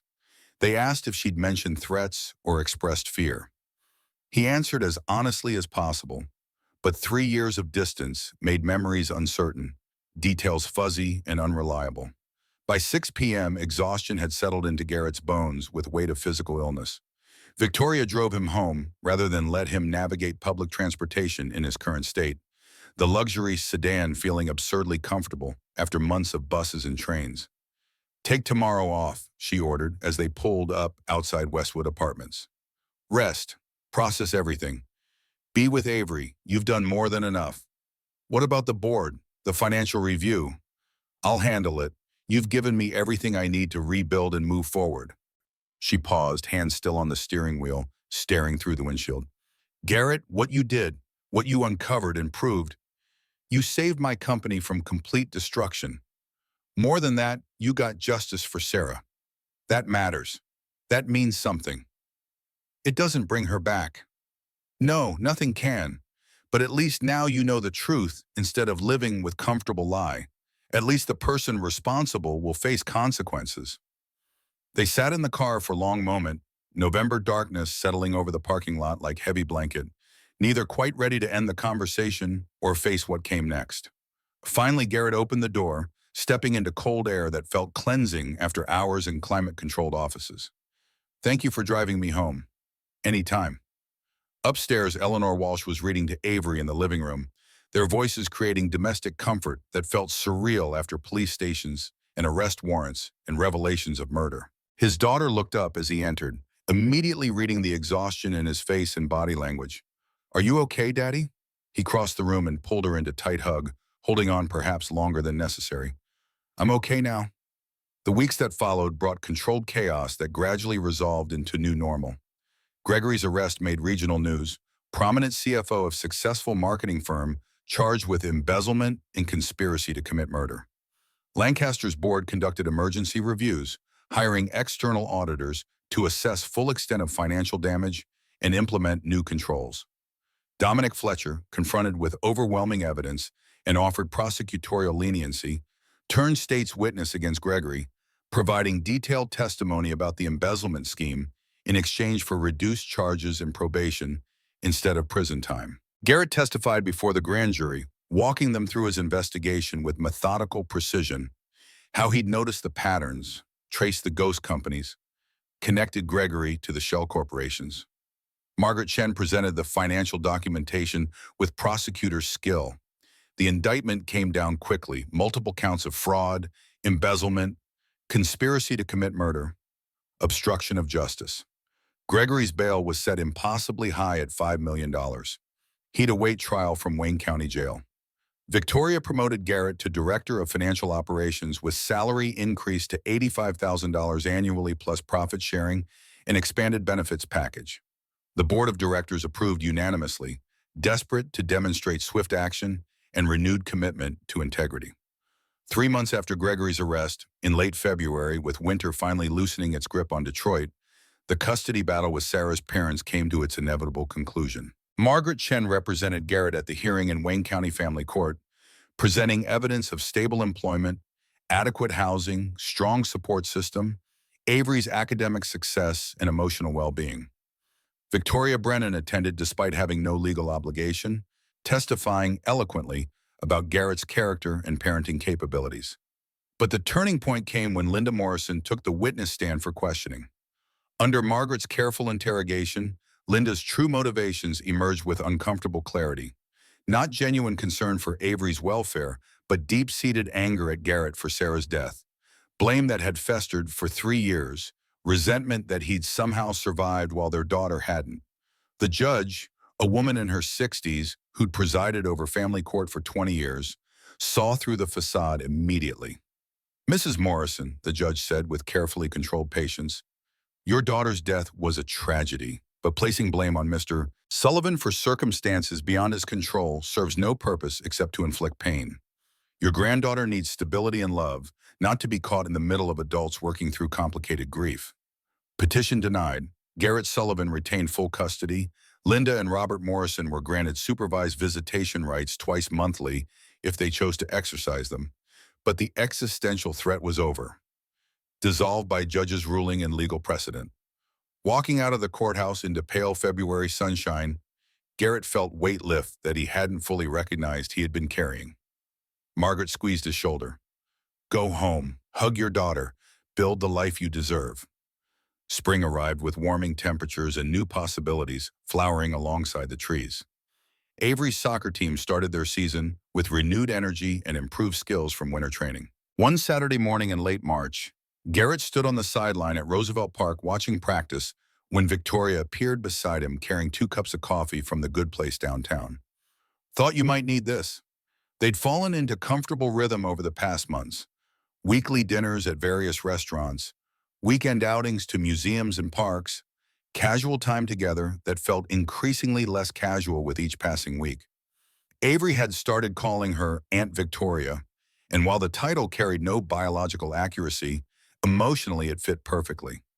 Victoria had integrated into their small family with the naturalness of someone who'd been desperately missing exactly this kind of connection her entire adult life. After practice ended, they grabbed lunch at their usual diner, vinyl booths and laminated menus, unchanged since the 1970s. Avery monopolized conversation as always, telling Victoria about school and friends and upcoming science fair project. But during a lull while she colored enthusiastically on her kids' menu, Victoria spoke quietly across the table. Can I ask you something personal? Always. Do you ever think about dating again? About moving on from Sarah and maybe finding someone new? The question caught him off guard despite months of building toward this moment. Sometimes, more often lately if I'm honest, but it feels complicated, like I'd be betraying her memory or somehow being disloyal. Would she want you to be alone forever, to spend the rest of your life in grief? Garrett thought about Sarah, about the woman who dedicated her life to helping others and loving with fierce generosity. No, she'd be furious if I spent decades in grief instead of living fully. She used to say that love wasn't finite, that caring deeply for one person didn't diminish your capacity to care for others, that the heart expands rather than divides. What if you met someone who made it less complicated? Someone who understood your situation, who genuinely cared about Avery, who wanted to be part of your lives without trying to replace Sarah or pretend she never existed? The hypothetical felt decidedly less hypothetical with each word. Garrett looked at Victoria across the diner table, not as his boss or the CEO who'd given him impossible chance, but as a woman who'd spent months consistently showing up, who'd integrated herself into his life with genuine affection and commitment, who'd proven through repeated action that her interests transcended gratitude or professional obligation. That would be scary and complicated in new ways, and potentially wonderful. Yeah, Victoria's voice went soft. It would be. Later that afternoon, walking through the parking lot toward their cars, Avery running ahead to practice new soccer moves on empty pavement, Victoria stopped and turned to face Garrett directly. I know this is complicated. You're technically my employee, though honestly at this point you're more like my second-in-command and trusted partner. There's Avery to consider and your grief and the fact that I'm probably terrible at relationships because I've spent my entire adult life prioritizing business success over personal connection and vulnerability. Garrett waited, sensing she had more to say and needed space to work through it. But I need you to know, I haven't been this genuinely happy in years, maybe ever, if I'm completely honest. Being around you and Avery, spending time together, building something that feels like real family, it's everything I didn't know I was missing while I was busy constructing business empire. She took visible breath, gathering courage. I'm not asking for anything to change right this moment. I just needed you to understand that this matters to me, that you both matter to me, more than I know how to articulate properly. I know. Garrett stepped closer, closing the distance between them. I feel exactly the same way. Have been feeling it for weeks now, maybe longer. I just didn't know if this was mutual or if I was misreading everything. Not misreading. Victoria's smile carried relief. Definitely not misreading. They stood in the parking lot for another moment, afternoon sun breaking through lingering winter clouds. Avery practicing soccer 20 yards away, completely absorbed in her own world. Garrett reached for Victoria's hand, the touch tentative and electric simultaneously, crossing threshold that couldn't be uncrossed. This is probably going to be complicated. Definitely complicated. Victoria squeezed his hand gently. But maybe worth it anyway. Maybe the best things are always complicated. Yeah, maybe. Avery noticed eventually, stopping her practice to stare at them with 7-year-old perception that missed nothing. Are you holding hands? Yeah. Garrett met his daughter's gaze directly, letting her read truth in his expression. Is that okay with you? Avery considered this with appropriate seriousness, understanding somehow that important moments required thoughtful response. Does this mean Victoria is going to be my mom now? Victoria crouched to Avery's eye level with practiced grace. Not your mom, sweetheart. Nobody can replace your mom. She was special and wonderful and loved you more than anything in the entire world. But maybe if your dad and I keep spending time together and this keeps feeling right, maybe I could be someone who loves you too. Someone who wants to be in your life and be there for you. Would that be okay? Avery processed this carefully. Okay, but you have to come to all my soccer games and help with homework sometimes and make pancakes on Sunday mornings like Mom used to. I can do that. Victoria's eyes glistened with tears she was trying not to shed. I'd be honored to do all of that. The relationship developed slowly over the following months, both of them hyper-aware of the stakes and potential consequences.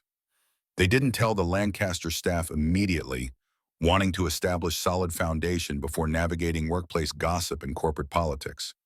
But they spent increasing time together. Dinners after work at restaurants ranging from casual to elegant, weekend outings to Belle Isle and the Detroit Institute of Arts, quiet evenings watching movies while Avery gradually fell asleep between them on the couch. 10 weeks after the parking lot conversation, on a warm May evening with spring finally establishing dominance, they took Avery to Belle Isle for an elaborate picnic.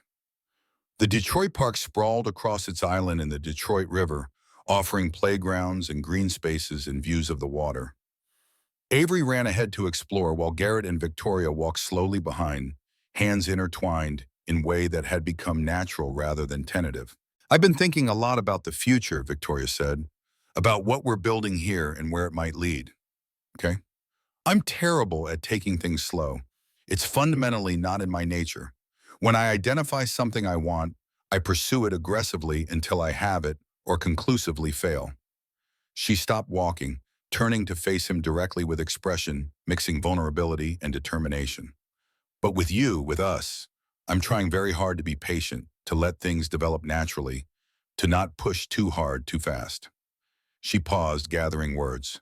But I also need you to know, this isn't casual for me. This isn't some temporary thing until I get bored or distracted by work. When I commit to something, I commit completely with everything I have. And I'm committing to this, to you, to Avery, to building something real and lasting. Garrett's chest tightened with emotion he'd forgotten he could feel. I'm committing too, completely and permanently. I'm just scared of getting this wrong somehow, of making mistakes that hurt Avery if things don't work out the way we hope. We won't let that happen. Victoria's certainty carried the same conviction she brought to business decisions. We'll protect this, fight for it, make it work even when things are difficult, because what we have is worth protecting. They kissed there under May trees just beginning to leaf out, tentative and tender simultaneously, Avery's distant laughter providing perfect soundtrack.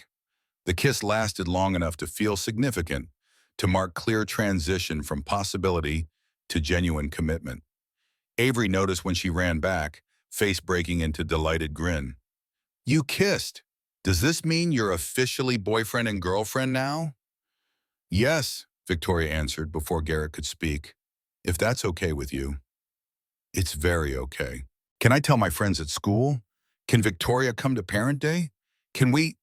One thing at a time, sweetie, Garrett said, pulling his daughter close. But yes to all of that, eventually. 2 months later, on a humid July evening, Victoria invited them to move into her house in Grosse Pointe. I have 3 bedrooms sitting mostly empty and unused. You could keep your apartment if you want to maintain independence. But having you both there with me, waking up together, being actual family instead of just dating, I'd really like that. The offer came with financial implications that worried Garrett despite his improved circumstances. He was making good money now, but Victoria's wealth existed on a completely different scale. The house in Grosse Pointe had probably cost more than he'd earned in a decade. I don't want to be a kept man. Don't want Avery growing up thinking I latched onto you because of money. You latched onto me for health insurance, Victoria reminded him with gentle humor. The money came later as consequence of your own capabilities. But I understand the concern. So here's compromise. You pay rent. Fair market value for 3-bedroom apartment in less expensive neighborhood. We'll deposit it into joint savings account specifically for Avery's future college expenses. That way you're contributing financially, maintaining your independence, but the money stays useful for your family. The compromise satisfied his pride while acknowledging practical reality. They moved in August, Avery getting her own room for the first time in her life, space to spread out and decorate and exist as something beyond extension of her father's cramped quarters. The house transformed rapidly under their occupation. Victoria's minimalist corporate aesthetic gave way to Avery's artwork covering the refrigerator, school projects scattered across kitchen counters, soccer gear living by the back door. They established comfortable routines. Sunday morning pancakes that Victoria learned to make through trial and error, and YouTube tutorials. Thursday evening movie selections that Avery controlled with benevolent dictatorship. Weekend yard projects teaching both Garrett and Victoria the basics of lawn maintenance neither had needed before. In October, exactly 1 year after Garrett had given his last $18 to a stranger at a bus stop, Victoria pulled him aside after Avery went to bed in her new room. "I need to tell you something important." Her serious tone sent worry spiking through him. "What's wrong?" "Nothing's wrong, completely opposite of wrong, actually." She took his hands in hers. "I've been thinking extensively about what I want long-term. Not just career success or business growth or any of that, but actual life success. Family, stability, deep connection that lasts beyond quarterly earnings and annual reviews." She met his eyes directly with characteristic intensity. "I want to marry you, Garrett. I want to legally adopt Avery so she's officially my daughter in every sense. I want us to be a real family, bound together by choice and law and permanent commitment, not just people who love each other but aren't officially connected." His heart hammered against his ribs. Marriage, adoption, permanent legal and emotional bonds. The concept felt enormous after years of instability. "You're sure about this? You've only known Avery for a year. We've only been officially together for 6 months. That's not very long to make life-altering decisions. I spent 20 years alone, Garrett. 2 decades building walls and protecting myself and prioritizing career success over human connection. I know exactly what empty success looks like, what it feels like to have millions in the bank but nobody to share it with. Nobody who cares if you come home at night." She squeezed his hands. "And I know what happiness feels like now. This, you and Avery and the life we're building, this is happiness. Real, sustainable, meaningful happiness. I don't need more time to be certain of something I feel in my bones. What if I'm not ready yet? What if I need more time to? Then we wait as long as you need. I'm not pressuring you or giving ultimatums. I just wanted you to know where I am, what I want, so you can think about whether you want the same things." Garrett pulled her close, breathing in her perfume, feeling solid reality of her presence. "I want exactly the same things. I'm just scared of believing I can actually have them without everything collapsing again. Scared that something will happen to take this away, like everything else good in my life has been taken." "Well, I'm not going anywhere." Victoria's voice carried absolute certainty. "You're permanently stuck with me now. For better or worse, richer or poorer, all of that traditional commitment language. Those are wedding vows. Consider it practice for when you're ready to say them officially." 2 months later, in early December, at Belle Isle Park, where they'd been walking regularly, Garrett proposed. He'd been planning for weeks, saving money from his salary increase, working with a jeweler downtown to design something meaningful rather than expensive. A simple platinum band with 3 small diamonds representing Garrett, Victoria, and Avery. He got down on one knee in the pavilion where they'd spent summer afternoons, while Avery bounced with barely contained excitement beside him, having been trusted with the secret for exactly 24 hours. "Victoria Brennan, a year ago you appeared at my door with 5 black SUVs and impossible offers. You gave me a chance when nobody else would have considered it. You saw potential in a factory worker with an associate degree and $18 to his name. You loved my daughter like she was your own from almost the first moment." His voice wavered with emotion. "You made me believe that good things could happen to broken people, that second chances existed, that building new life on the ruins of old tragedy was possible rather than just fantasy." He opened the ring box, simple blue velvet holding the small symbol of enormous commitment. "Will you marry me?"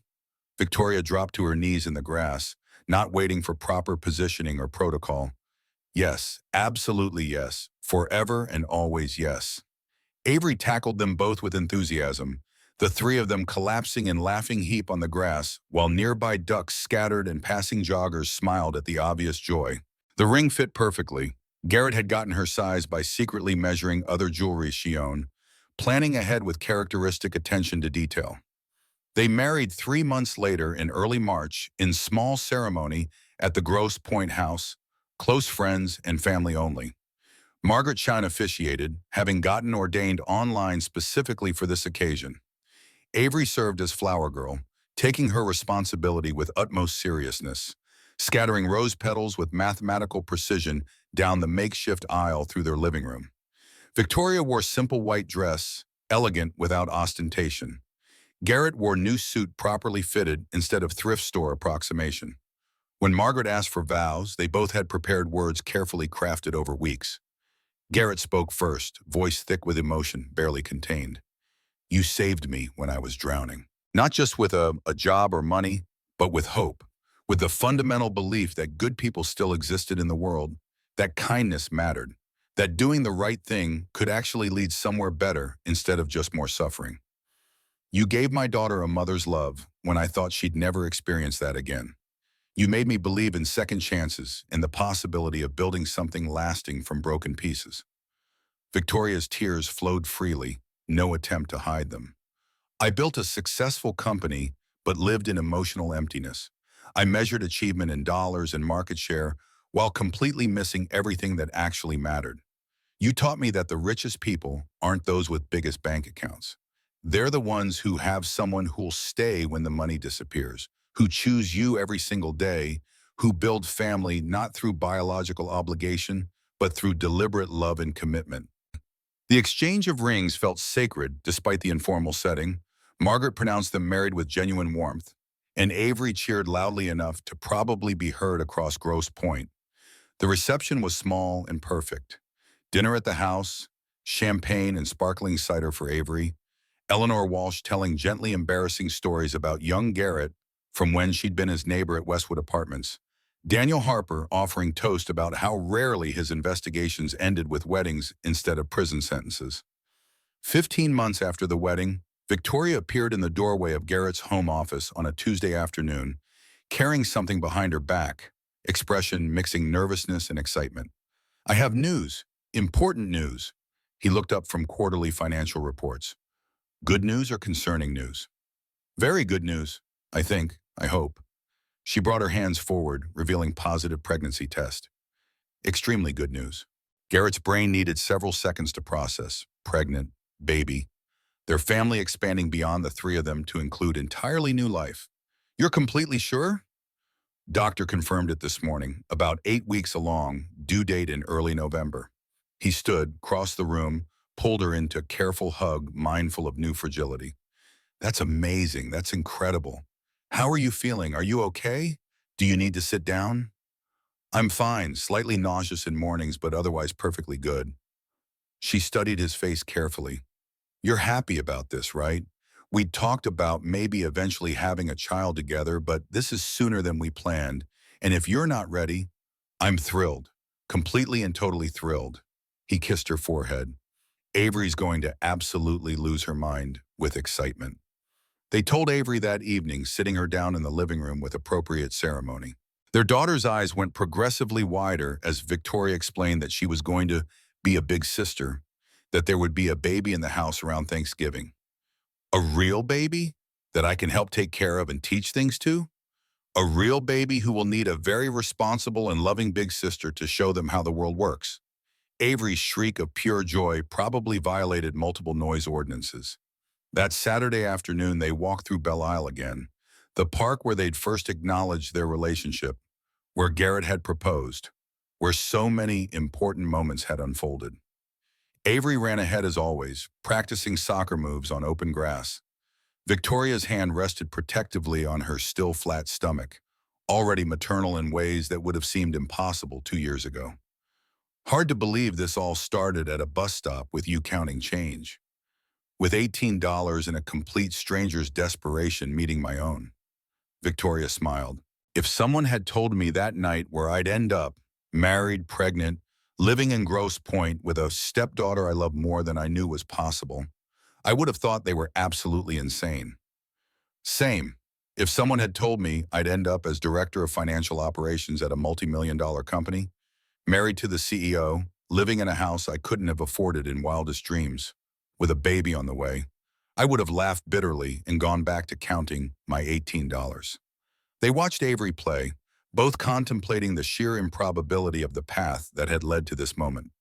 Gregory Caldwell was in prison serving 25 years. Patrick Brighton had cooperated with prosecutors, leading to multiple additional arrests in the child abuse ring that had ordered Sarah's death. Justice hadn't brought Sarah back. Nothing could accomplish that miracle. But it had created space for new life, new love, new family built carefully on the foundation of tragedy and loss. Avery ran back to them, breathless and grinning. "Can we get ice cream? I'm starving." "Of course, sweetheart," Victoria said, taking her hand. "My treat as always."